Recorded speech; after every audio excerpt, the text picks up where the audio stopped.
everybody. Welcome to another exciting episode of Boston Sports Nuts. I'm Paul Izzo along with my good friend Ken Berman. Hey guys, ratings are going up as we speak. And my other good friend Jim Russo to my left. Glad to hear that, Ken. Today is January 15, and we got a lot to talk about, so we're going to dive right in. Breaking the New England record. Patriots are in the Division Round. Unbelievable. This is facing the incredible. Houston Texans. Ken, take it away. What do you think? First of all, I don't know if I've ever seen them play defense like they did against the Chargers that game because they were out of their minds defensively. They made Herbert look awful. And they did, it just showed that you need the better quarterback most of the time because May's a little bit better than Herbert, I'd say. And he made the one touchdown play that they really needed to put the game away. I'm still in shock every time I go there 15-3 and go into the division round. Nobody saw that coming. Jim, some initial thoughts? Yeah, I thought the game showed that the Patriots are more than Drake May. Whether it's basketball, baseball, hockey, football, when you have a high-scoring team or a great offensive player like May, inevitably in the playoffs, you're going to face a team where you're not going to score, say, in football, 20 points, or in basketball, 120. And that was last Sunday for the Pats, to me. They only got 16. They only scored one touchdown, and they held L.A. to 3. And that I just thought the team proved it's more than just this apparently phenomenal rookie quarterback. And it was great to see, even though, we're going to get to the other games. It was one of the two worst games of the weekend if you were a neutral fan. But being a Pats fan, I couldn't care less. They got the win. Yeah, I think the big story for me, I attended the game, watched a lot of the highlights, was the defense. The Chargers come in with a pretty decent offense. A quarterback that's well regarded around the league. Yeah. Has a nice little career going, and they really didn't get much going. Was it with Chason, Milton Williams, other guys, Christian Ellis, Spillane, had a great game. The defense was elite, and that was a legit 3. It wasn't like the Chargers were moving the ball down the field and turning it over in the red zone. The Chargers struggled to get even near the red zone. So, yeah, the defense was tremendous. And I want to talk about Drake May because I saw a lot of lazy takes in the national media. And I was disappointed to hear Chris Mad Dog Russo sort of go this route. May showed once again that he struggles in the pocket. There's 2 or 3 games where he's done that. That hasn't been a chronic season-long problem for him. And also, give some credit to the defense, the Chargers' defense. Well, they're a good defense. Which is a good defense. The important thing is one of the checklists that we hadn't seen from Drake May was, can he go into a cold game with a lot on the line and play good in crunch time? He goes 11 for 14 in the second half. He's almost perfect in the second half. Yeah. He throws one of the best throws of the entire weekend in the NFL to Hunter Henry, who was defended in front and behind. He drops it right in the bucket for the game-winning touchdown or the game-sealing touchdown. Yeah. Give the guy some credit. I thought May played well enough the second half to outrank. Well, he was 11 for 14 for 268 with a touchdown in the second half. Yeah, he had an elite second half. Yeah. Better than most of the other quarterbacks that had on the weekend. I don't want to get too far on this Drake May had a good game thing. Drake May, good half. Tom Brady in the last Super Bowl he won, what did he put up? 13 points, I think? Yeah, 13-3. This game was very similar, by the way. Yeah, I mean, Drake May missed Hooper in the end zone for a touchdown. Yep. Guy was wide open. He played well enough to win, which is fine. That, to me, is the take. He had a better second half. But he did make some mistakes. He went back to earlier form and trying to force a couple of plays, and he fumbled. Does this mean he's not good? Of course not. He's great. People have these. This is why, cliche alert, it's a team sport. Now, having some knowledge of the Chargers, due to my nephew and another close friend of mine who are Chargers fans, the Chargers' offensive line came as advertised. Mm-hmm. They have their 2 best players hurt. They've been out for a while, one all season, one since November. They do not protect that guy. I texted my nephew and said, I know it's always preferable to win. You were right about the line, and Justin Herbert needs a break. That guy got beat up again in that game. They don't protect him. Ken, you're right. They have a very good defense, which has carried them this season because of that line. Yep. And, I just think it is what it is. It's a good win. You don't have to score 35 points for it to be a good win. Exactly. Two things. Number one, this is my take on the Austin Hooper throw. That was on Hooper, in my opinion. I think Hooper ran an awkward route right in front of me where I sit. I thought he got spun around a little bit instead of running right to the back of the end zone. No one on the Patriots is going to throw him under the bus. I saw it as a problem by Hooper. Second thing is, I heard this stat, didn't verify it, that Herbert actually had an above average for him amount of time to throw the football and simply held onto it too long. In fact, one person said that he had almost 3 seconds on average. They said before the he got rid first of it. half he had a ton of time to throw the Right. ball. So I think there was some time. I think there was some opportunities for him to make plays. I credit the Patriots defense. See, this is for holding again on. saying a guy holds the ball, and I don't know. Maybe you're right about that Hooper thing. At TV, it looked like he overthrew him, He did. but I mean, he held on to it. First of all, this is an experienced quarterback. How about just saying the coverage was great? Yeah. I agree. Not you. I'm talking about people that say this. How about saying the coverage was great? How about giving the Pats defense credit? This isn't some rookie that's afraid to make a throw. This is Justin Herbert playing with a broken left hand, by the way. Yeah. But who has made big throws. And he's got a great arm. How about giving the Pats coverage, whether it's the cornerbacks, the safeties, the linebackers? How about giving the defensive coordinator, because they praise every other coordinator on TV. He drew something up. How about drew it up. He drew something up that stopped the Chargers. Ken, why don't you draw something I'm up? giving the credit to the Patriots for him having to hold the ball too long. There you go. There you go. And I said right off the beginning, they had a great defensive game. Great defensive game. Yeah. We're all in Yeah. unison here. Yeah. Once again, the Patriots Hey, spread how the was ball the around, noise too. at the game? The crowd. As many players have pointed out, it was clearly the loudest game of the year. It and was, as I've pointed okay. out I've been going to Pats games for 40 years. When the gloves are on, it's hard to get really, really loud. Yeah. Everybody's got the coats on and everything, but we managed somehow. Yeah. That's what they said. And I think there were 3 false starting penalties, and also there were at least 3 false starts that were They not were called. not called, yeah. Were not called. I think the referees finally just said, we can't call it every single time. So, for me, the last point I want to make about the game is I just stood there almost in disbelief that I am at a Patriots home playoff game 13 months after walking out of the stadium and thinking there was no hope for 10 years. Right, yeah. Yeah. Especially since they won that game they should have never won. Yeah, thinking, we blew it. We're not going to get Abdul Carter, or we're not going to be able to make a trade, and we're going to be stuck with an inferior coaching staff for another year. And here I am walking out of the stadium thinking, hey, we're going to have another home playoff game next week. It's amazing. Really, really amazing. What All right, a- any what other a things season. on that before we move on? No, sounds good to me. All right, so let's just go around some other games that happened this past weekend. For me, there was one big takeaway of this past weekend. And you folks that are listening or watching, you've heard everything that's been said about the amazing Chicago Bears game. One of the best games of this 10 years. Incredible comeback by the Bears to win that game. Buffalo game, good game. I thought the real interesting takeaway for me was the going for it on 4th down, Yeah. which seems to have gone rampant through the NFL. I don't know if you guys want to start off responding to that, but I think coaches have taken this analytics thing too far. There's way too much going for it on 4th down. Take the 3 points, especially early in the game. I mean, let's go. I'll Right. start with the Patriots game. The Patriots turned the ball over in their own red zone. Yep. That's like handing points to the Chargers. Right. Take the 3 points. Right. Take the 3 That points. was a huge mistake by them. Get I the think. lead. Get some momentum. Yep. They don't. It makes the turnover meaningless. And if we believe in momentum, it really gave the Patriots a jolt.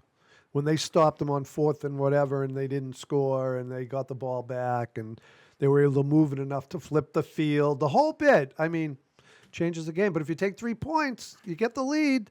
One thing I will say about the weekend, and this, Jim, this is total credit to you. I thought the fourth quarters where neither defense could stop anybody after they'd been stopping everybody all game was so what you talk about all the time. I was actually expecting it to happen in the Patriots game. I was too. I thought the but it fourth didn't. quarter was going to come and each team was going to score 3 touchdowns. Yeah, I was but- stealing myself for that. I saw that coming too. Yeah, Yeah, wow. I had a couple of takeaways. One, not to repeat, was the fourth down situation. It's become prevalent.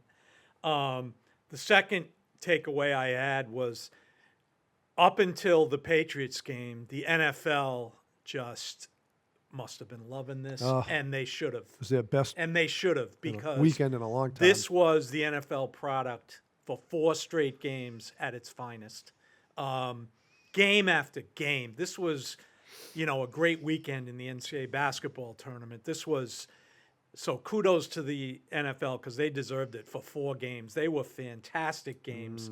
I mean, a miracle comeback again by Caleb Williams. I mean, what's he done it 5 times now, down 15 points this year? Yep. And his numbers as a quarterback are not great, by the way. Right. It's He's got a low completion. yeah, it's percentage. amazing what happens to him.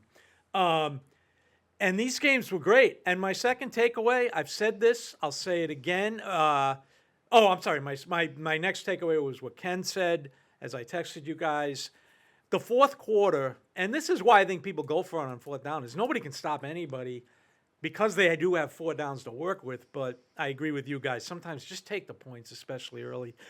But, I mean, those 4 games, it was unbelievable. They just flipped on a dime, and the offenses took over. Unbelievable. And my last takeaway is something I've been on for years, is home team, 2-4. All we heard for weeks was you got to get home field advantage. 2 for 4, and the game 2-4. 2-4, and the team that won semi-convincingly was New England. And the next game, the other home victory was the Miracle Bears comeback. It easily could have been 1-5. Right. So it's 2-4. And, I think there might be 1 or 2 stadiums that makes a difference. But right now, numbers do not show it's crucial. To me, the bye is far more crucial. Yeah, no, So- I agree with you on home field. Vastly overrated, especially early in the playoffs. Going into this particular year, it was 21-9, which sounds good, but that means historically it was a 1-3 chance the road team would win, so Yeah. it was not a lock. The other thing you got to say about that is, in theory, the better team is playing at home. So I mean, you got to skew the stats a little. So when they're 2-4, I mean, it's like, come on. Unless you're the Carolina Panthers and you're playing at home. Right, now they got a gift, but they played great. Yeah. They played great. They did. I mean, it took a Came Stafford. up short, but yeah. Stafford shows why he's in the MVP discussion. I refuse to say conversation. He's The NBA owns that. He's in the NBA MVP discussion. He showed why. Yeah. I thought one interesting thing this weekend was a clear sort of changing of the guard at the quarterback position. You saw a lot of the young guns winning, whether it was May, you Williams. saw Williams. They didn't win, the Jags, but, Trevor Lawrence is in there. Purdy beats Hurst. Aaron Rodgers goes down, the veteran. There's no Russell Wilson in the playoffs. There's no Patrick Mahomes in the playoffs. Right. Bryce right. Young almost beat Matthew Stafford. Bryce Young almost beats Matt Stafford.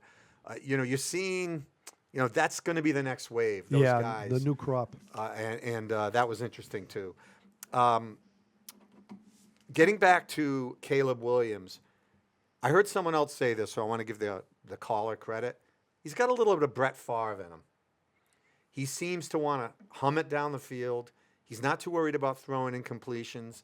And so it's kind of cool that those 3 picks, Caleb Williams at 1, Daniels at 2, May at 3, they might be the next troika that we watch for Yeah. another 10 years. And they're all a little different.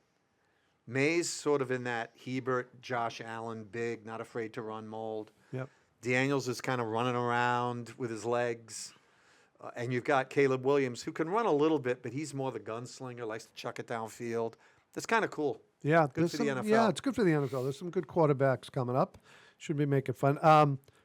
Can we just talk a little bit about Houston, Yeah. Pittsburgh? So, in my gut, I'm saying I really want Pittsburgh to win because I just don't think they're that good, and the Patriots have an easy time. But as the game's going on, I couldn't root for him. I cannot root for Aaron Rodgers. Yeah, I know we're going to get to him, but that was a close game for 3 quarters. That was right. It was. There was a critical.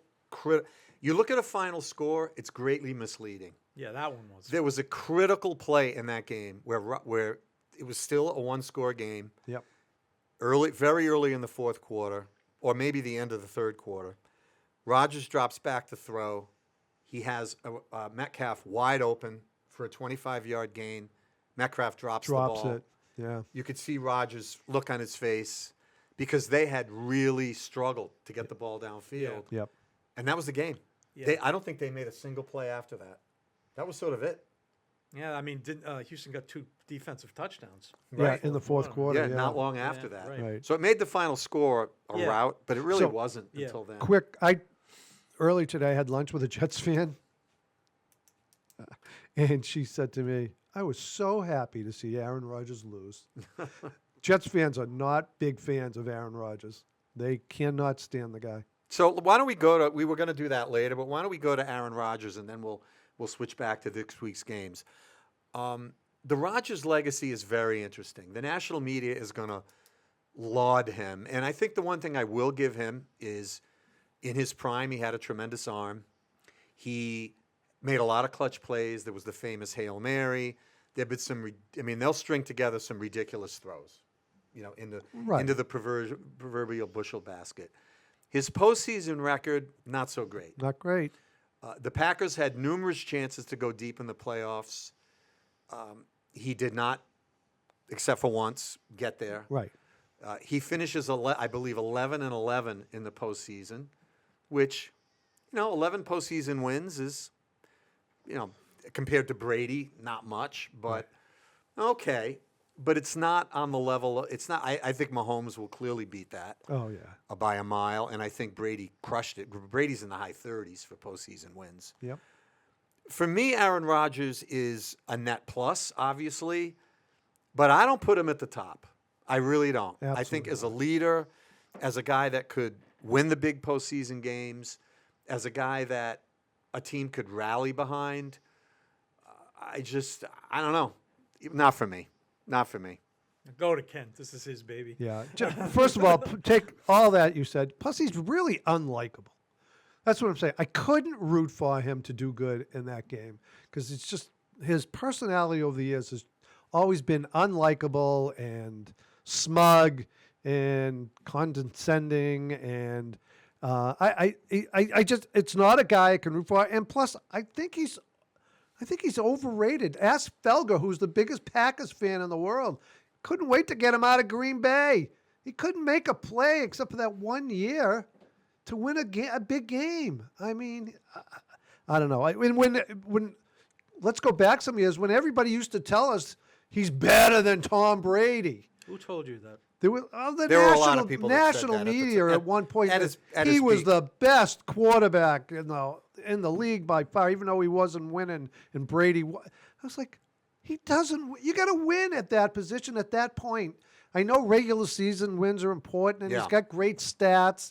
I know he does, but I just don't find him to be a winner. And like you said, he doesn't seem to have a good leadership role. All right. I don't know. Let me push back a little. This is a little. I think let me push back a little. I'm not an average Rodgers fan. I root for laundry. Yeah, same here. Seinfeld. I completely agree with Paul that he is not at the top of the quarterback list. There's no way. I wouldn't put him in the top 5, probably not the top 10 all time. Correct. Having said that, when you say he never won a big game, he won 11. He won 11 playoff games. I never said he didn't win a No, big game. Ken did. No, he no, only no. won He- one big game. Felger, besides winning right. the Super Bowl that Secondly, 1 year. Brett Favre is revered in Green Bay. Guess how many Super Bowls Brett Favre One? won? I know. Guess who else won a Super Bowl? Aaron Rodgers. Okay? So they both won one. When you guys say people said he was better than Brady, I remember it a little different. And this is why Aaron Rodgers was considered great. I believe Brady has said this. Aaron Rodgers could make plays the other guys couldn't. Aaron Rodgers' biggest strength He could throw off the wrong foot. He could throw on the run off balance.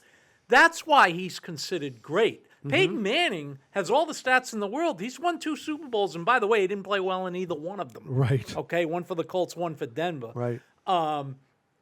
So I think he's great. He's not the most likable. I'm really not interested in that.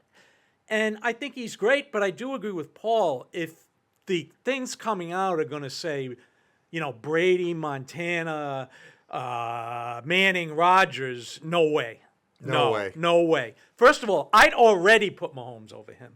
Absolutely. I already got Mahomes over him, and I got Easily. others over him, and we don't Right. have time to go through them. Maybe we'll do it someday.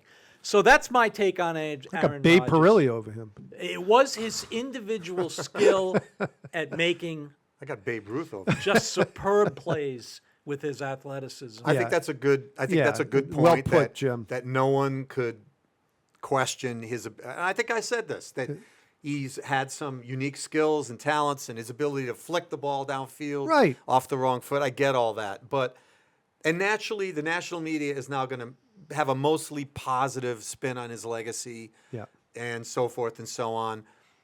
But I think Well, let's see where they are. If they're going to say he's top 5, then I think we say strongly disagree. But if they say he's one of the 20 best quarterbacks of all time, they show his highlight reel is going to be unbelievable. I agree by with the that. way. Absolutely. So when they show his highlights, it's going to be a pleasure to watch. If you can put aside Ken that you don't like him, but I can watch it. It's going to be And great. still not like so him. I mean, let's just see what they say. And I just want to make clear that none of this has to do with the other night, because I don't think Brady in his prime would have been able to score for Pittsburgh. Right. I mean, the Pittsburgh just didn't have anything going all night. Houston was ridiculous. all over them. Well, put it this way. It was what, not a good. What is good Rodgers? night. 41, 42? Yeah. Brady, not only was he better in their primes, he was better in his 40s than Aaron Rodgers. Right. Okay. Aaron Rodgers, the Jets and this, he was okay this year. He had a flashback quarter in the game that got them to the playoffs. Yeah. Flashback to his greatness. We saw what he was when he was younger. I didn't think that would continue myself because I've seen it too often in basketball. I mean, I've seen Tim Duncan have one of those games near the And end he of hasn't his career. consistently done it in years. No, and he had a decent year this year. I mean, it was decent. No, he was but competitive. he wasn't the prime Aaron Right. Rodgers. But All right, so let's get on to this weekend's games real quick. A couple of thoughts about each game. I want to start with the Bills at the Broncos. To me, this is the best game of the weekend. Yeah. You have a team, the Bills, that they have to feel like this is their chance. Granted, they'd rather be at home. Granted, they'd rather have had the bye. Granted, they'd rather have their full complement of wide receivers.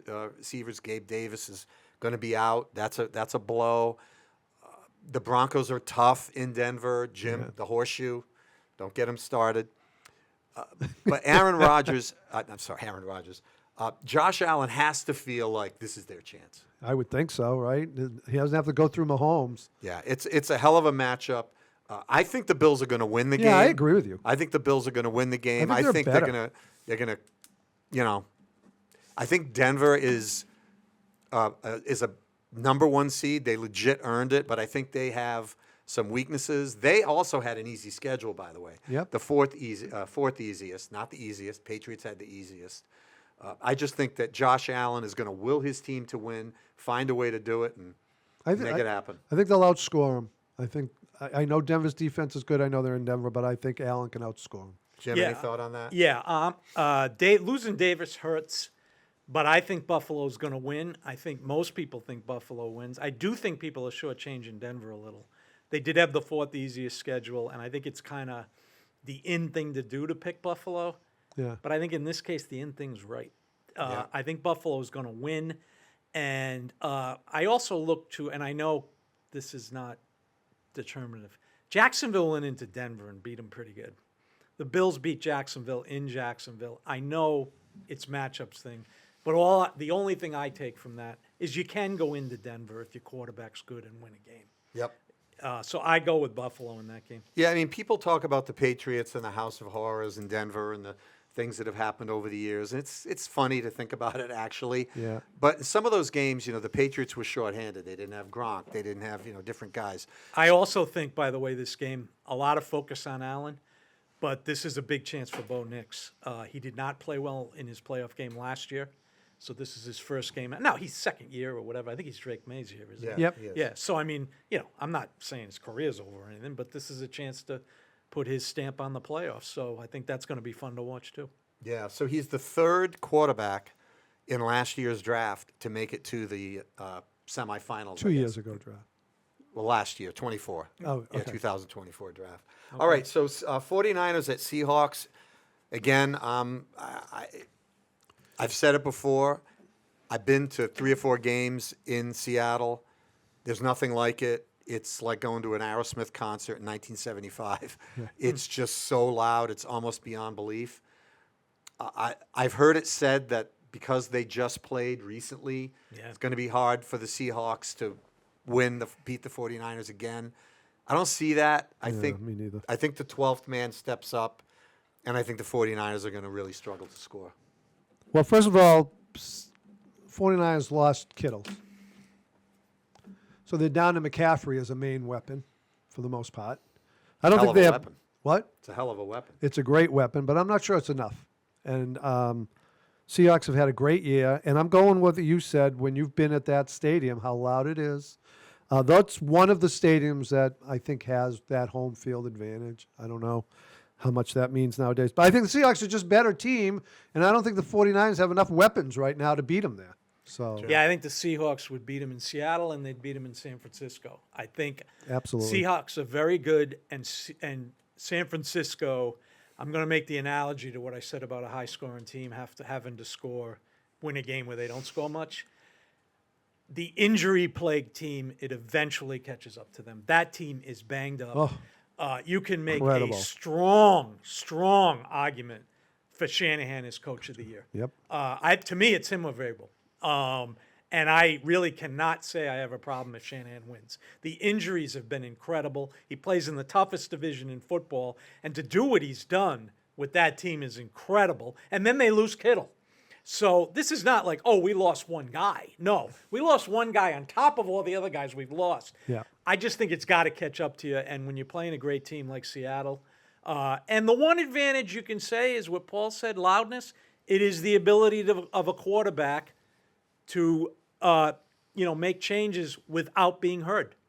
And you do need a veteran for that. And, Stafford can do it. We'll see if Purdy can do it. But I'm with Seattle. I think they win there, San Francisco, or a neutral field. Hey, our producer, Evan, sent us out a text.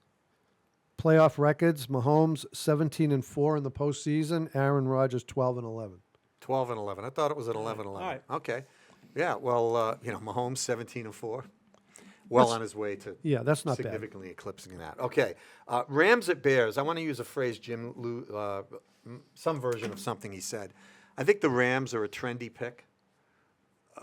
They have been, according to many power rankings, the team to beat in the National Football League all year. Even as late as December, you were still seeing them atop power rankings. I like the Bears in this game. I think the Rams have been playing with fire all year, winning games ugly, squeaking out wins. I think chickens come home to roost. I think Chicago wins. I don't like Chicago to go to the Super Bowl, I don't think. But I think it's going to be a tough environment. I like the Bears to beat the Rams this weekend. Well, as you know, the Bears have been winning Super Bowls since, 1980 something. So they've got quite a resume to go on. No, Paul, I disagree with you. I think Stafford's going to come in there and dice them up. And I think the Rams win this game. I'm talking about squeaking out games and winning by the skin of your teeth. The Bears are they have, 11 or 14 comeback wins in the fourth quarter this year. So maybe that's their MO, but I don't think so. I think Stafford and crew will take care of them. I think I use Paul's logic, but I use it to Caleb Williams. It's got to catch up with him. The guy's rankings are not very good, his completion percentage, all that kind of thing. He just turns into Superman in the fourth. To me, if he goes all the way with that, they should redo the MVP vote and give it to him, even though I know the postseason doesn't count. Right. I believe it should. I just think that kind of thing catches up with you. Rams are a solid team. I really like Stafford. I like him in the playoffs. Yep. He's won a Super Bowl. I like the coach. And I give, again, the Bears all the credit in the world. I mean, that's a big football city. It's great for the NFL that they're back, but I think the Rams win that game. Okay, so we got some disagreement finally. Yeah. All right, Houston at Patriots. We'll finish up, obviously, with our home team. I'll go first on this one. I really like the Patriots in this game, and it's got nothing to do with the home field. I think that if you look at the Texans' defense, they're probably the best defense in football. But I think that Josh McDaniels will figure out a way to get between 17 and 24 points in this game, by hook or by crook. He will figure out something. The Patriots have played some other decent defenses. The Chargers were a pretty decent defense. Very good defense. Patriots squeaked out 16 points. I think the Texans will struggle to score in this game. So to me, the key for the Patriots, and some of this falls on May, don't turn the ball over. If it's 4th and 3, make C.J. Stroud go 80 yards, play the field position game, amp up that crowd, make it hard for them to score. Don't give them a short field. Kick the ball well, punt the ball well, cover the ball, play the long game, wear down that defensive line. Don't be afraid to keep running the football if it doesn't work early in the game. Right. Because I don't care what defensive line you're talking about, you can get worn down. One of the interesting things about Houston that I've heard is they play a base defense almost the whole game. They don't really adjust to what the other team's doing offensively. I think McDaniels will take care of that and figure out a way to score at least 21, 17 points. As everybody's been saying, the speed of the Houston defense is incredible. So you're going to have to execute well, which is another saying we always hear. But against them, you have to, because they were scary the other night, how quickly they could cover the ball and catch up to the offense. But I'm with you, Patriots, but I think it's like 17-13 Patriots, something like that. And take your field goals if you get them again, is what I would tell Vrabel, which he read in that last game. You got 3 field goals. Yeah. I mean, isn't that what they got? Yeah, 3 field goals and 1 touchdown. Well, at one point they didn't have a touchdown. Right. Late in the game. So I just see the Patriots winning a squeaker of a defensive, low-scoring game. It all ends here, gentlemen. Houston is going to win this game. Their defense is phenomenal, Ken. Like you said, extremely fast. And I think the Patriots are going to have a heck of a time. This is a better defense than the Chargers. Oh, yeah. They're going to have a heck of a time moving the ball against this team. I don't think Stroud is as good as Drake May, but he's good enough. He's good enough. And the Patriots, it's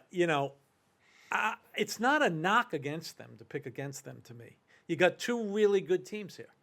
Yeah, I know. I mean, we're supposed to pick the home team, but No, we don't care. No, what you pick. all right. But I mean, It is a knock, though. This is the one I like. you got went back 2 and forth the really most good on. teams here, and I think Houston is just a better team right now. I just do, and I think Houston's going to win, and I think that defense, and I think the Patriots have played the easiest schedule, and you know how I've not gone along with that theory, but this is going to be the best overall team they've faced, and I include Buffalo in that. Now, that doesn't mean that I'm not going to pick Buffalo over Houston. I got to think about that one, because Buffalo has, in my opinion, the best player in the playoffs. That can matter. But I think this is the best overall team the Patriots are going to play all year. And just like Denver, who hasn't played a good schedule either, I think is going to go down to Buffalo. I think the Pats' magical run, unfortunately, ends here. And let me close with the obligatory, I hope I'm wrong. Okay. Well, all right. So we're 2-1 on that one. I'll respond to one thing. I think if Drake May has a good game, the Patriots win easily.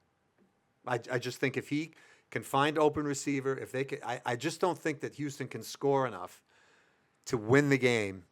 They're missing Collins. Well, if Drake May up. throws for 4 touchdowns, I'd say they're going to Well, win. no, I mean, if he doesn't turn the ball over, if they can get into the scoring zone and make their field goals, I think it's going to be hard for Houston to keep up. Because Houston, even if they have the best defense in the world, they got to score points to win the game. Yeah, Okay. losing Nico Collins was a huge blow to them. Yeah.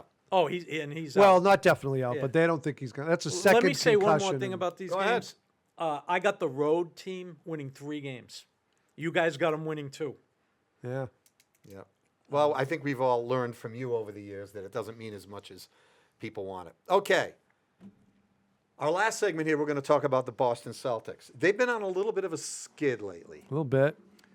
They've lost a couple of games that we thought they had a shot to win. They lost last week to a probably superior Spurs team where they had the lead late and gave it up. They lost over the weekend to Indiana Pacers. They're Brown may I ask- didn't play. Brown did right. not play in that Well, game. okay, but that just goes to show how thin they are if he's out. Well, Tatum's out too. Has Cinderella maybe has the clock struck midnight a little bit on the team, Jim, or is this just a little hiccup? It's a hiccup, but not unexpected. I mean, OKC went through a hiccup, and by the way, last night they sent a message, if you want to use the cliche, to San Antonio by beating them by about 20 points. And Wemby started that game. The first game, the Spurs are a better team. Let's get real. Right. Not you guys, but let's get real. The Spurs are a better team. We don't have Tatum. Like second in the West. Yeah, they got Wemby. They've beaten OKC 3 times. Okay? They got one of the best players in the world. They got people around them. They've been playing great. I think they got 9 losses in the tougher conference. They're a great team. That's not a bad loss. And the Celtics got the bad whistle. 20-4 in free throws. Come on. Pacers, first of all, Drew Carter mentioned it, and he's absolutely right. That was not the same Pacer team that the Celtics faced earlier with Brown. They had several of their injured players back. They had McConnell played in one of those games, I believe. Right. And they had Nembhard back, Nembhard was who's a back. very good player. Yep. So now they got And they were at home. yeah, they got Siakam, Nembhard, and the rest of them, and they were missing Halliburton. But the Celtics were missing their 2 best players. If you want to play the schoolyard game of evening that off, you would have had to take Siakam off the Pacers. Right. So they could have won that game again. They got a horrendous call at the end of the game. That was clearly an illegal screen, as Joe Mazzulla pointed out, I believe 6 times in the press conference. Doesn't mean they would have won. They might have missed the shot that they would have gotten them to take the last shot. So I think, and by the way, I think it might continue a few more games. Got the Heat coming up in Miami. Yeah, I mean, it's if Brown doesn't play against the Heat will probably be favored. Well, this has worried me all year. Number one, that earlier in the year they were playing with maximum effort, catching teams by surprise. I believe strongly that most NBA games, guys play it at 85%. They try to turn it up at the end, but it's not always possible. And I think the Celtics took clear advantage of that. It's going to be more difficult. They also haven't played as many games against Western Conference teams, which are superior as a group to Eastern Conference teams. And if Brown is out, then they're really thin. They got nothing, really. At the top. And they, by the way, they had a 3-point look from Derek White that almost won them that game against the Pacers. Yeah, I want to talk a little bit about Mazzulla. I thought him repeating to a reporter, illegal screen, illegal screen, illegal screen, 6 or 7 times was a terrible look. And if I'm an owner, I call him in and I say, no more of that nonsense. That's not what we're about as a franchise. If you want to be Tommy Heinsohn and complain about the officials, you do it in a reasonable way and take the fine. But you don't act like Bill Belichick and just keep repeating something over and over and over. That was a terrible look, and that's the kind of stuff that makes him unlikable, in my opinion. And I think he can do better. That's just me. I loved it. We disagree. I loved it. I thought he made his point. It was almost like political messaging. Stay on message no matter what the question is. That was his message for the night. He had no other message. I thought it was clever. I don't care what the media thinks of him. I don't care what the press thinks of him. I thought it was funny too. The thing with Joe to me is when he does stuff that's funny, we read stories about the players laughing in the locker room watching it. The problem to me is, if I was media, he doesn't smile. So when he tells, that was funny to me, but it wasn't funny to a lot of people because he doesn't smile. And he very rarely smiles. So if I were to advise him on one thing, I would say, smile when you tell a joke. Can we go back to the Spurs game for 1 second? But I mean, I think most people, to be fair, would agree with Paul, though. To be fair about It's it. obnoxious. To in be my fair opinion. about it. Right. I thought it was And great. if you don't do something like that with a smile, or you're really just abusing the reporter Yeah. who's just trying to do her job. Yeah. Again, I I can't thought- agree with that. I thought it was funny. Hey, Brown came out and said everything that was on his mind. Took the 30. He said, "I don't care if they fine me," And they did. and they they did did. 35 grand. But we've all watched 1,000 NBA games. I went to 1,000 NBA games at the Garden with my season tickets. I don't ever remember the Celtics getting 4 foul shots in a whole game while the other team had 20. Now, and if you guys want to bring up something you might, as an owner, might want to disagree with, I had no problem with what Jaylen Brown said. Me neither. However, officials are human. This guy not only called out the officials and has called them out several times this year, he did what no one ever does. He named one by name. We used to tell kids coaching, they remember. So if you're an owner, Paul, when you bring in Joe, if you buy the team tomorrow and you bring in Joe and express your opinion, He could you do might it. want to have Jaylen on deck. Yeah, I'm not in favor of players in the NBA complaining too vociferously about Right. officials for that reason. I mean, we've seen Phil Jackson, Steve Kerr, they're masters at it. They say it with a smile, or they make some outrageous comment, and they take the fine and they take the heat on them, not the players. The thing about Brown is everybody knows that it was weird. That the media was carrying the water for him. Right. Yeah. He didn't need to go off. Yeah. He could have just said, "That was interesting that I drove to the lane, to the hoop 12 times and never got one call." And And everybody would have done the argument for him. I completely agree with you. And there's one other thing I want to say about Joe's comments, and I have no idea if this is why he did it. But from a messaging standpoint, we live in a social media age. By him saying illegal screen and nothing else, that's the message. There's nothing else you can take from it. And if he meant it to go viral, he got exactly what he wanted. That went viral. And I have no idea if he thinks like that. I can't sit here and say, oh, Joe deserves credit for that, because I have to admit ignorance. on Well, there's that. been too much other oddball behavior from him that I want to Now- give him credit for thinking of it strategically, but Now, there's another one that I've said in the past, his behavior with the media is not for me. There's another one that not I for love. me. There's another one that I love also. It came from the preseason where someone asked, "You've been taking guys out because they don't rebound." He goes, "Yeah, that's right. I need 5 guys that can rebound." What do you do? What do you do? I want to play 5 guys that can rebound.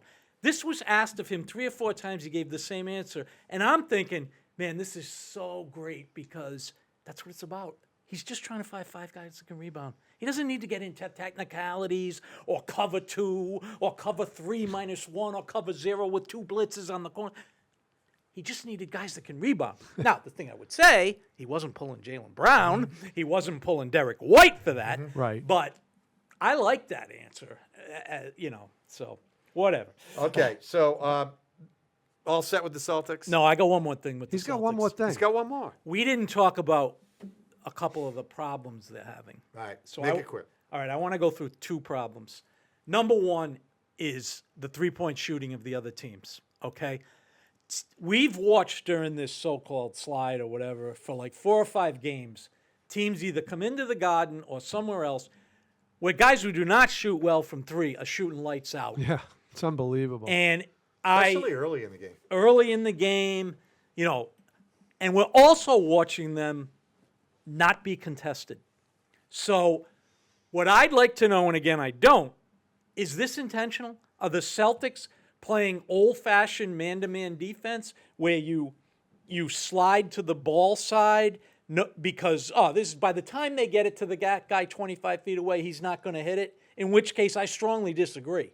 This is 2025. Those guys make those shots. You can't leave them uncontested.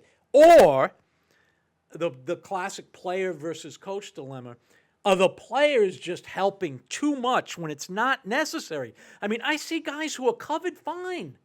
They're covered fine, but yet someone is sliding over beyond the lane and can't back fast enough. So I think that's something they got to address, whether in practice or whatever. And my second point is, whether it's Joe Mazzulla, Tommy Hines, and Brad Stevens, Red Auerbach, coaching this team, one of the difficulties is between Gonzalez, Walsh, Shireman, to a lesser extent, Anthony Simons, and Sam Hauser, you don't know what you're going to get every night. And therefore, he is trying to figure out during the game which of especially the three younger players is going to play best on that particular night. You guys have coached. This would go for any level. When you're in that situation, that ain't easy. So people can debate whether Joe's doing it well or not. That's fine. But let's admit that it's going on, because this team is not last year's team where, hey, we got a rotation of 8 plus Luke Cornett, who's pretty good. That's what we got. Look, I want to respond just to the second point. Big picture, I can't really take issue with the way Mazzulla has coached this team and figured out. Overachieving. I think they've overachieved talent-wise. I do go back to my point. I think they've out-hustled some nights. I think that will slow down as the season goes on and teams are trying to get in the postseason and jockeying for position. I think it's going to become more difficult for them to win. I agree with that. But I do think that Mazzulla's in a tough bind. He doesn't have a clear 4 and 5 in his starting lineup. And we see it every night. Sam Hauser's starting tonight. Debbie, Mrs. Sports Nuts every night. Who's starting? Yeah. I'll yell into the kitchen. It's Hauser. Oh, okay. Yeah, the fifth starter is up for grabs. Yep, and every night it's somebody and he different. plays who plays well. And it's not always clear why. It's not always clear why. No, it's not. I mean, Hey, he but- has his reasons, but it's not Chris. I mean, like Shireman, I was away. I missed the Spurs game, but I understand he played great. He started the next night. I didn't think he played well against the Pacers. That's the problem. He's not getting it from one guy every night. I know we're ending the show. We're almost done. Can I tease something for maybe a future show? Well, I wanted to about the Red Sox for 5 minutes. Oh, you want to do the Reds? Well, can I You go ahead. interject with something? What I find interesting is Brooks Koepka back in the PGA, and them offering the PGA offering Rahm, DeChambeau, and Cam Koepka? Smith invitations back to the PGA. by the first Live tournament. They expire at the end of the when that tournament starts. Is in that what it is? February. Yep, Yeah, it's I only- find it interesting about that a they month so window. quickly just said Koepka could come back too. Yeah. Okay, it's a little more complicated than that. If you read the details, these guys are going to pay a lot of money. Are they? Yes. Yeah. I they're- didn't get into the details. I just saw it. First of all, I think they find it only get a interesting. a smaller percentage of their winnings at these tournaments. They become ineligible for certain major events. The PGA is sending a message to the guys that are not in Live. That's what's going on here. That if you skip town and go to Live, it's going to cost you dearly to come back, and we might not take you back. We're taking back this select group of guys who are good draws for us. Right. Yeah, they want only the best guys. We're not in any obligation to take everybody. Right. And if you want to take the quick money, what was it that Koepka said? It was a lot of dough. He said something like that, Yeah, it was over $100 million. And he's given up 1 year of it. Yeah, And you're right. And they but want the stars. Liv is saying to the guys, if Liv folds, which I think it will At some point. at some point, you may not have a job. Right. Yeah, they want the 4 players. That's why they have this window. Koepka's coming back. Under the old rule, he would have had to apply for reinstatement in August. He had 1 year left on his contract. He gave that up. He probably gave up a third. I don't know. And the other 3 have said they're staying. They're not going to take advantage of the window. Interesting, though, DeChambeau's contract expires this year. We'll see what he does if the PGA gives him a window. See, I'm next year. surprised Rob doesn't jump at it. Rahm may have got the highest check. I know, but And his still, contract isn't up, which means he probably doesn't have it all yet. probably got enough of it to say, I'll go back to the PGA. I'm surprised he's not got, because he just doesn't. Well, remember, PGA cannot dictate who plays in the majors. That is a big factor in this. The only close they can do is the Players' Championship. The majors dictate their own terms, and they have since Live started. So a guy like John Rahm, who's exempt in the 4 events, What about the PGA Championship? the PGA Tour is separate from the PGA Championship. That's the PGA of America. They let Live players in. So he can play in any major he wants. I bet that's a big deal for him, given the amount So of money he let made. me ask this question, you guys. You agree with what they're doing? Who? With who? With letting Koepka back in under those terms? And Absolutely not. To me, it's a lifetime ban. But if they want those players back because they think it's good for ratings, then I really don't care because I watch golf courses. I don't watch players. To me, I'm absolutely in favor of it, and I absolutely love what the PGA Tour did with this new quote-unquote window, because only 3 of the other players are eligible for this window. And I love it because what it is, when you have another league, you need stars. And if you're going to end up merging, being absorbed, whatever the legal term turns out to be, you got to have stars that the established association wants. The All-America Football Conference teams got in, they wanted the Cleveland Browns, who may have been the best team in football. The AFL had Joe Namath, Len Dawson, Darryl yeah. LaMonaco, who was They very were big at loaded. the time. They had stars. The ABA The did, ABA had the doctor, Yeah. Dr. J. For young people, you cannot imagine how many people wanted to see that guy play. And to a lesser extent, David Thompson and others. Right. That league put 11 players who had played in that league in the next All-Star game. Live guys are older. The PGA, I don't think they care less if Sergio comes back. Oh, they don't even want or him Lee back. Westwood comes They don't back. want any Or of Phil those. Mickelson comes back. But with this window, back to your point, they're saying to everybody else, we'll think about you later. right. Oh, are the guys that haven't decided to leave yet? Yeah, but remember, Right. this window's only for 3 players. No, but I'm saying guys in the PGA that might get Oh, of tempted, course. they're Yeah, saying, yeah. let me get this Yeah. straight. If I leave and it doesn't work out, there never be another window, or they may not choose me to come back. Right. And let's make another distinction. Joaquin Neiman is a very good player. Tyrell Hatton is a very good player. Yeah. Are they stars that, No. that affect the bottom line? No. No. No. They want Bryson DeChambeau because he may be the most popular golfer. And you can believe that window's going to open with his contract But expiring. he said, I don't need to go back to the PGA, so He doesn't, really. he's He making doesn't. millions on TikTok. His social or whatever. media presence is phenomenal. Anyway, Yeah, that was it's, just it's on a new Monday. world. All right, I want to wrap up real quick. 5-minute talk about the Red Sox. I've been following the Red Sox for 60 years. Yeah. Age alert here. Yeah, same here, by Started the way. in the mid 60s, and whether it was Dick O'Connell and the great drafts they had in the 60s and 70s, Lou Gorman in the 80s, even Dan Duquette, different ownership, except for maybe 80, 81, 82, when Haywood Sullivan was shipping Fred Lynn out the door and Carlton Fisk out the door. Yeah, and that wasn't pleasant. Rick Burleson out the door to save a few shekels. Yep. This is the first time since that era, or the only time, where I felt like the Boston Red Sox ownership was not laser focused on winning a championship. I really feel that they have figured out that friendly Fenway draws the young people. Sweet Caroline, they hang around to the end because everybody loves singing it. They love Take Me Out to the Ball Game. They love Wally the Green Monster. They love the hot dogs and the beer. And it's a great atmosphere. I mean, even when the Red Sox are bad, go to a Red Sox game, it's an entertaining night out. And I think they have figured that out.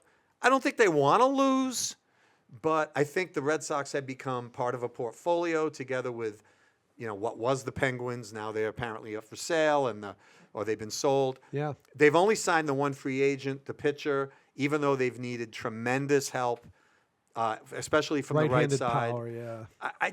I don't feel that this ownership is committed to winning a championship. And I think they would deny that. They would say we're just doing it a different way, and they might be right. And maybe they don't care that there's a PR problem with people like me, but there is. I don't get Nesson for that reason. Yeah, well said. I think I'm not going to repeat what you said. I thought it was very well said. 2 things. One, I think their method to win is like, let's get in the playoffs and hope we outpitch everybody. Maybe it'll happen. Well, that's not what we've been used to around here. This is Boston.